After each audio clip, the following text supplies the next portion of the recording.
Welcome back to the channel, everyone. We got a special episode for you today. So grab a cozy drink, cup of tea, settle in, and join us for a fireside chat with none other than my older brother, Andrew Haugen, who is our lead game dev on Dracs After Dusk. Today, we're going to be hearing his insights on how we prepared for launching our playtesting phase for our demo. You'll also hear about a lot of thoughtful attention to detail that went into the game development side, as well as what we're planning next in terms of the feedback that we received on the playtesting and what's next overall for Dracs After Dusk. So for anyone who's a game developer or working within sound in the video game industry, I think you'll find Andy's insights incredibly valuable, and clearly someone who has a true love for building games. All right, Andy, thanks for hopping on. How are we doing this evening?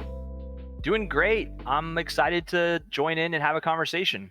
Yeah, excited to talk with you. Excited to talk about Dracs After Dusk and the latest and greatest with our demo. So let's maybe start there, set the stage a little bit for where we're at with our game. So we recently released Dracs After Dusk, our demo, to our internal playtesters about a week and a half ago, and since that point, we've gotten a lot of great constructive feedback, which we'll talk about in a moment here. But leading up to that, there was certainly a lot of prep behind the scenes to make sure everything was ready, and a lot of planning to work backwards from some of the key milestones that we had outlined that we want to accomplish leading up to Steam Next Fest.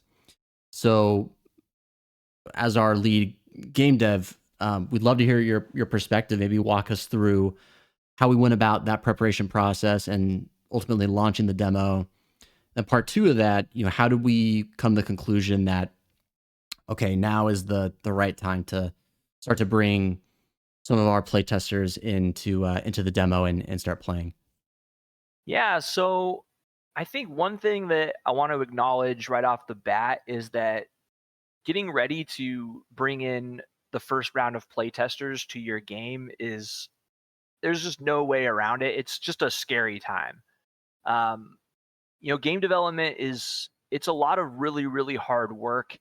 And especially when you're a small team, you end up pouring so much of your own self into the work that you do, right? So, for example, if I draw a piece of art for the game, I'm drawing it that way because I think it looks cool, right? It's something that I think is good. And if, for example, if Brian's writing a piece of music for the game, well, he's writing it because he thinks it sounds cool or that it's effective, or it's something that is a example of his taste and creative influences all kind of blended up, and then whatever comes out of that is our game.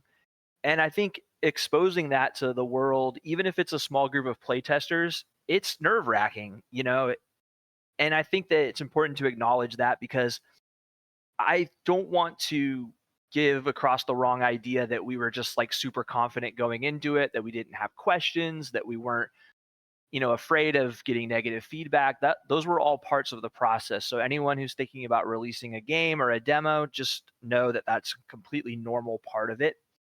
Having said that, I do think that we learned some things, and we learned how you can best prepare yourself for that moment. So the first thing that we did that I think helped us out a lot is that we used ClickUp, which is kind of a project organization software. I definitely recommend using some sort of project organization software. It doesn't really matter which one you use. It just needs to be something that you and your team are comfortable with and that you can collaborate on. And so our weapon of choice was ClickUp, but honestly, even Google Sheets would be totally fine. And what we did is we just went and we did a big old brainstorm about all the different things that we wanted to have ready for the alpha that we were releasing to our internal playtesters. And we actually had different categories for these things. There were the must haves, right? The gotta have it's. And then there were the nice to haves.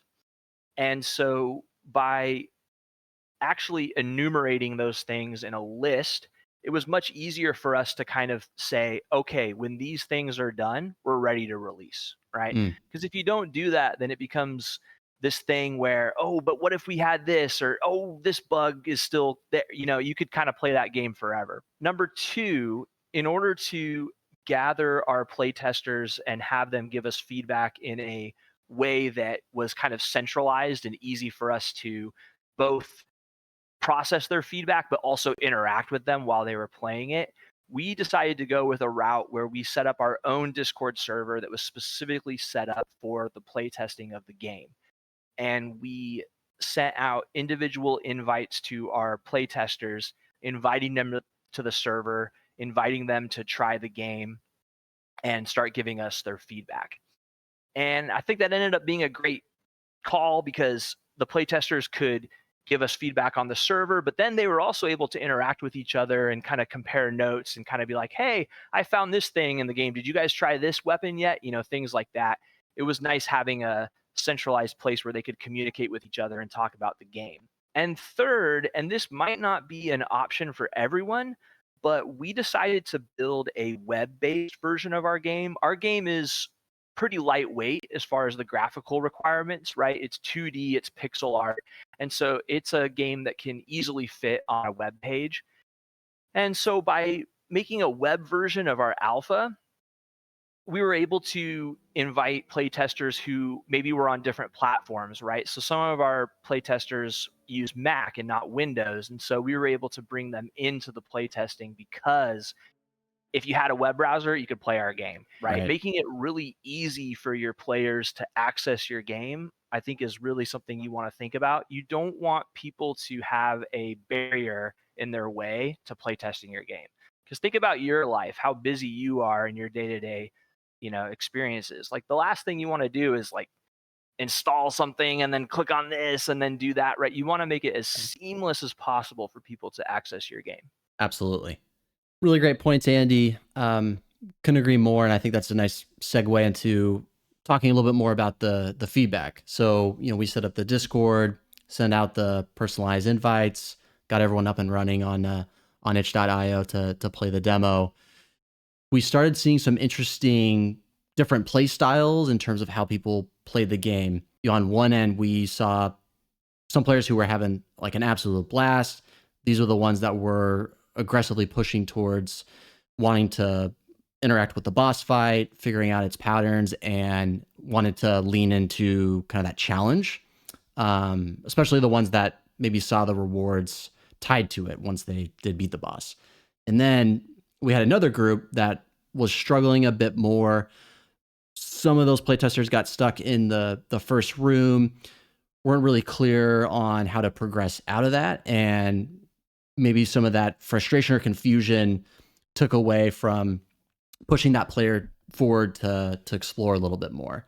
So I think that got the three of us thinking, how do we maybe start to guide players without necessarily holding their hand? So for your game dev brain, what were your thoughts and takeaways from this? Like, what are some of the things that you started to think about in terms of how can we strike that balance of players organically discovering that progression path forward, but having that not feel incredibly forced upon them?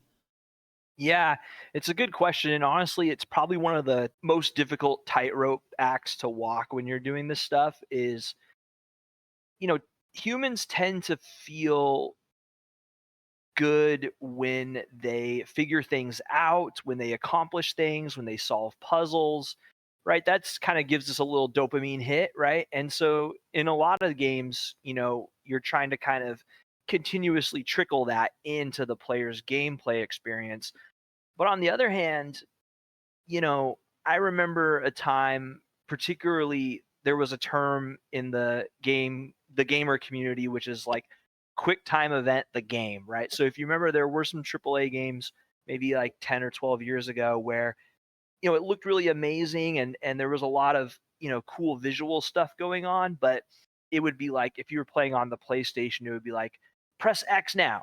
Okay, now press triangle. Now press square, and Right. some people enjoyed it, but I do remember the general discourse at the time was kind of a feeling of, oh, this isn't very satisfying. I just kind of feel like I'm being babied. Mm, And so that's kind of the other extreme of it, right? So there's one extreme where the player feels like there's no challenge, they're just being babied the whole time. And then there's the other extreme where it's just impossible and they just feel like no matter what they try, they're not progressing. And that's kind of the eternal question. It's going to be something that you're going to have to pay attention to constantly through game dev. But watching your playtesters hit the game for the first time is a really, really great way to start answering some of those questions. So, one of the things that I want to talk about is a piece of advice that I got from actually the developers behind a very popular indie game called Backpack Battles. Mm. So that game was developed by this very lovely game developer couple, Dorothea and Mario, and they're from Germany. They're a very, very nice, lovely set of people, and they have a YouTube channel where we'll post some of their lessons and things that they've learned. And I definitely have learned a lot from watching them. And one of the things that they said one time that really stuck with me was this idea that your players are not going to do the fun things in the game just because they're fun. Another Mm. way of saying that is you need to make the most fun things in the game also the best things in the game, especially in this day and age where gamers are used to being able to go online and figure out the best strategies or the best routes or things like that, right? There's kind of a increased sense of I need to figure out what the best way to play this game is, and that's what I'm going to do. And so you as a developer, you can't sit there and go, "Oh no, no, don't do that because if you do this thing, this will be more fun." That's just it's going to Right. be a losing battle. And so what you need to do is you need to find a way to, guide players to the most fun parts of your game by also making those the most natural, you know, best, I'm doing air quotes, but the best way to play the game. And so um, we saw pretty early on from the play testing that we were overly punishing players for opening doors and exploring further into the game.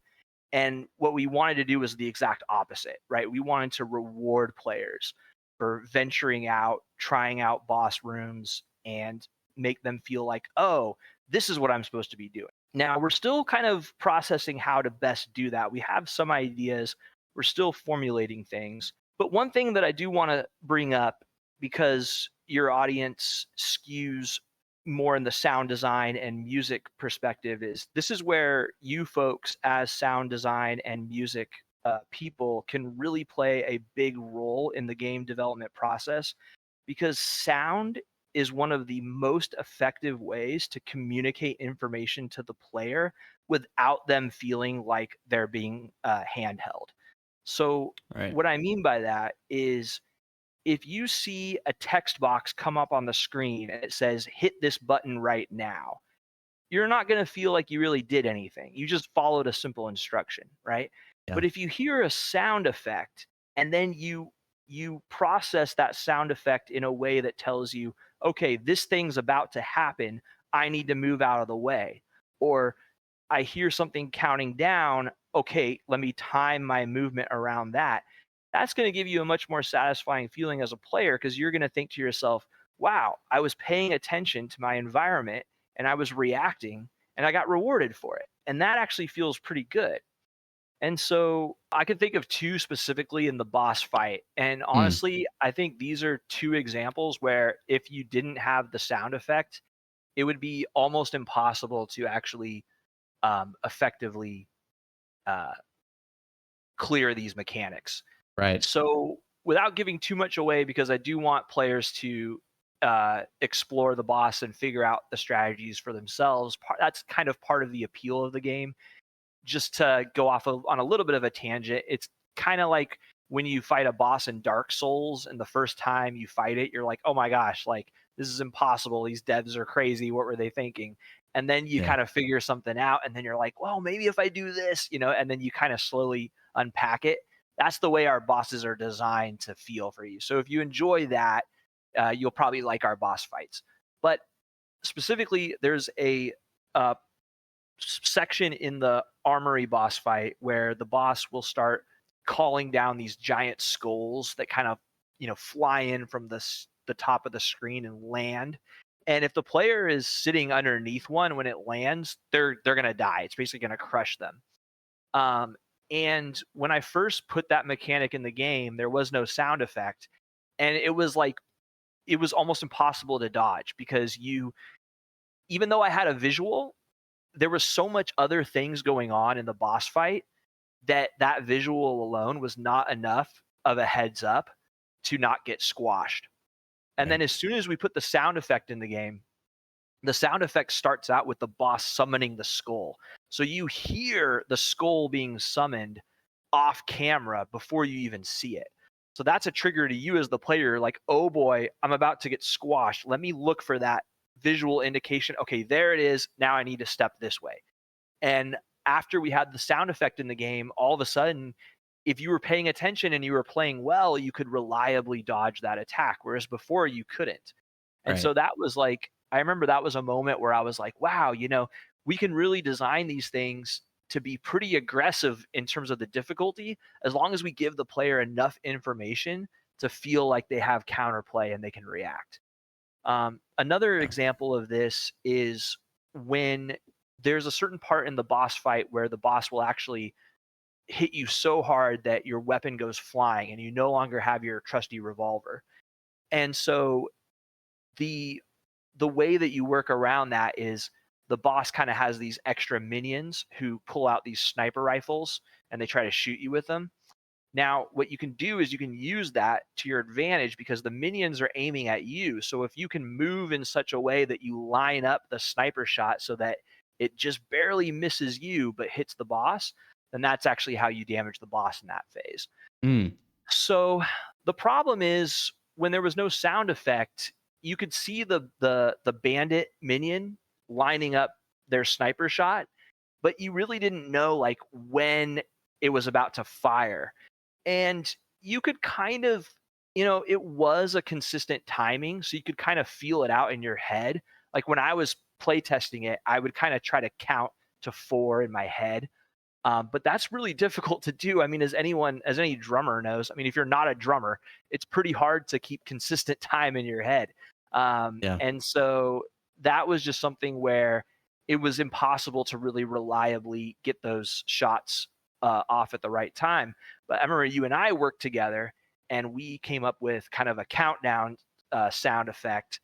And once players keyed in on that, they were able to reliably line up the snipe shots. And so it felt like this very skill testing thing where you were keying in on the sound effect, but we weren't saying, "Oh, the bandit's about to snipe now, better line up." We didn't have like a big flashing thing kind of Yeah. saying, "Do this." And so anyway, those are the two examples that stand out to me the most, but there's plenty of other ones throughout our game. And I would just encourage any fellow game devs out there to work really, really closely with your sound and music people to try to figure out what are some things that we can communicate with sound and music. And you'd be surprised how much information you can get across with just that. I couldn't agree more. So, Andy, I think it's safe to say that we've learned quite a bit from our playtesting for about a week and a half here. Definitely, I think for us, I don't want to speak for the team, but we're all come out of this just I think very excited based on the overwhelming positive feedback we got and eager to work on some of the areas that maybe need some tinkering or improvement, which is just a natural part of launching an alpha playtesting demo. So I think the big question is what's next for Dracs After Dusk. I know you and I and Eric were talking um, about a couple of things the other day that we've mapped out leading up to Steam Next Fest, but maybe share a little bit with the viewers here in terms of a status update. What are some of the things that we're working on right now? Yeah, so we've actually hit some big milestones just as a team. So we got our Steamworks page approved. So we had to submit the necessary paperwork and things like that to kind of handle some of the business side about distributing games on Steam. We were able to, clear all that. So that's a really big milestone for us. That means we can start setting up our Steam page, right? So, if you guys are users of Steam, every game has a Steam page. And that is one of the best tools that you can use to kind of market your game and let people know, hey, we've got a game coming out. So we're going to be focusing on getting that up and running here. And the first thing we're working on is we're cutting together a quick 30 to 40-second gameplay trailer. And so that will be one of the things that Brian and I are going to work very closely on. In fact, actually, Brian's handling most of it. But we're going to get that going and look for our Steam page to be coming out time within the next couple weeks. And we will be certainly promoting that on all of our channels of communication once it's ready. And so if people want to stop by the Steam page, give it a wish list, that honestly helps us out a lot. It's really something that you can do to support us tremendously. So if anyone feels that there's some interest in what we're doing, please don't hesitate to track that down once it's out and give us a wish list, because that will really help us out a lot. So that's kind of what's on the horizon. So we are full steam ahead towards June Next Fest. And so, That's right. the internal playtesters have had all the fun so far, but we're about ready to let everyone else in on the fun coming this summer. Yes. Well said. Well said. I think it's safe to say we're excited. We definitely got our work cut out here on the horizon, but Andy, thank you so much for taking the time to chat.